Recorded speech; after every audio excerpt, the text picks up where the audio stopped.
Welcome back to BT Smart Academy. The organizational structure of a company is the way in which its teams are organized.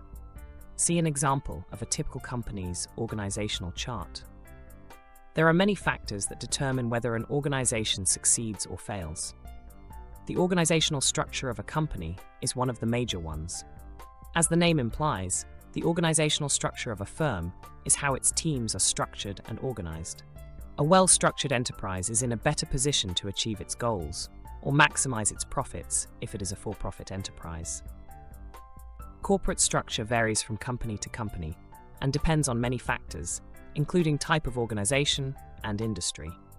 Many organizations create and maintain organizational charts that outline their organizational structure. This ensures that roles and reporting relationships are clearly defined. This video explores the basics of corporate structure, the key elements of such a structure, and why corporate organizational structure is important.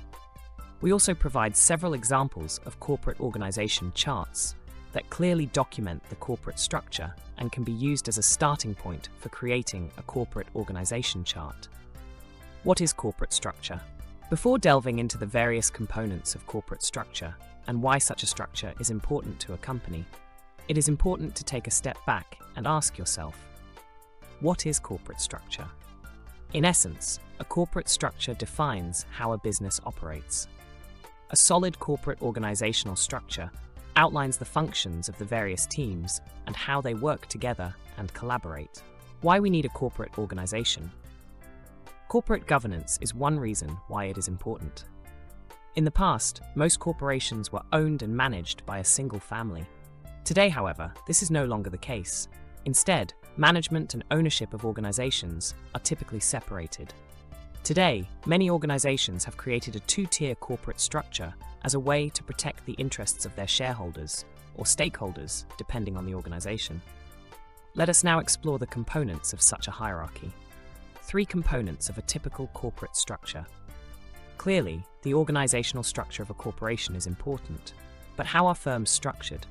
In reality, there is no uniform structure that works for all organizations. Rather, the appropriate structure depends on many factors, including type of company, industry, and goals. However, there are 3 components of corporate organizational structure that are common to most organizations: board of directors, management, and shareholders. 1. Board of directors. The board of directors is a group of people appointed or elected to provide governance to the organization.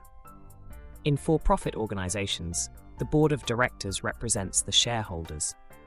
In other types of organizations, the board acts in the best interests of various stakeholders, including donors, the community, and those who benefit from the non-profit's activities.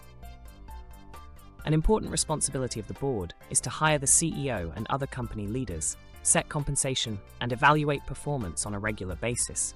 If the CEO proves to be ineffective, the board may elect a replacement.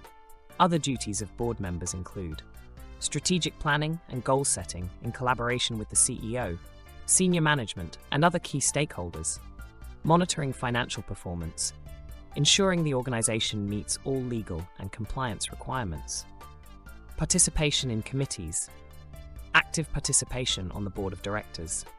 Members of the board of directors are referred to as directors. Typically, the board consists of 3 types of directors: president, the leader of the board, sometimes called the board chairman, depending on the organization. The board chair is responsible for ensuring that the board runs smoothly and achieves its goals. The chairman works closely with company leadership to develop strategic plans. In-house directors.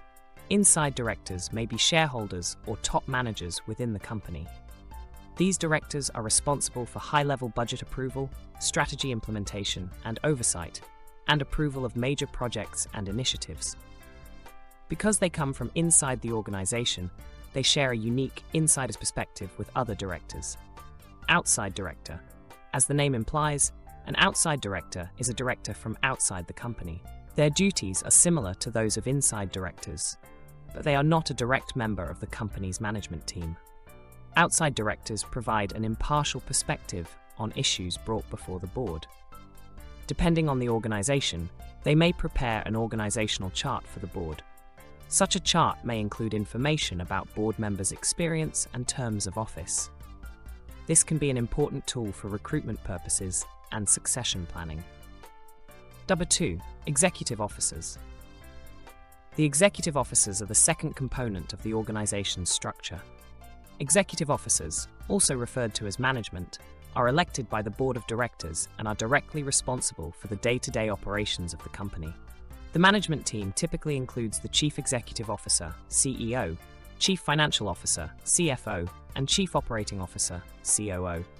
Chief Executive Officer, CEO. The CEO is the Chief Executive Officer of the organization and is responsible for the overall operation of the organization. This person reports to the chairman and board of directors and is responsible for implementing the board's decisions and initiatives.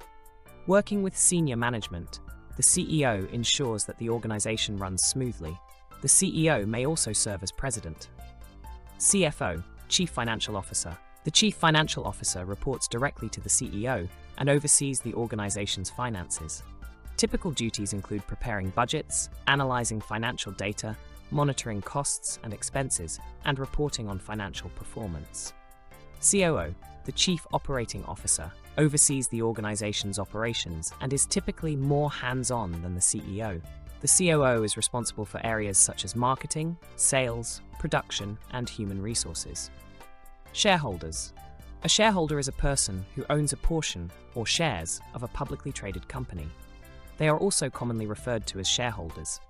Shareholders can be individuals, corporations, or institutions, and the number of shareholders is determined based on the entity structure. For example, the maximum number of shareholders in an S corporation is 100.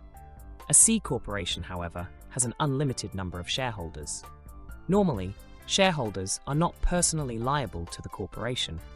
However, they do have voting rights on certain issues, such as amendments to the Articles of Incorporation or bylaws. Whether the corporation will merge with another corporation, the membership of the board of directors, how assets will be disposed of, why corporate structure is important. While there was once a time when the ownership and management of a corporation were one and the same, this is less and less the case today. The organizational structure of a firm is key to effective governance because it clearly separates the ownership and management of the firm. In addition, documented positions in the corporate organization facilitate the smooth operation of the entire organization. Companies can achieve their goals, grow, and attract new investors. Let's take a look at some of the main reasons why a corporate organizational structure and organization chart is important. More effective communication. Clear communication is essential for any business. Conversely, miscommunication can cause major problems. Organizational structure helps the entire organization understand with whom it needs to share various information. Clear reporting relationships. An effective corporate structure outlines how different teams and individuals are connected to each other. Everyone knows who they are responsible to and who is accountable to whom. This eliminates confusion about who is responsible for what. Goal attainment and growth. The corporate structure allows tasks to be completed more efficiently. Everyone understands their roles and responsibilities and how they fit into the overall organizational structure. This will allow the company to continue to grow and achieve its goals and mission. If you found this video helpful, don't forget to like, comment, and subscribe for more tips on building a better workplace. Thanks for watching.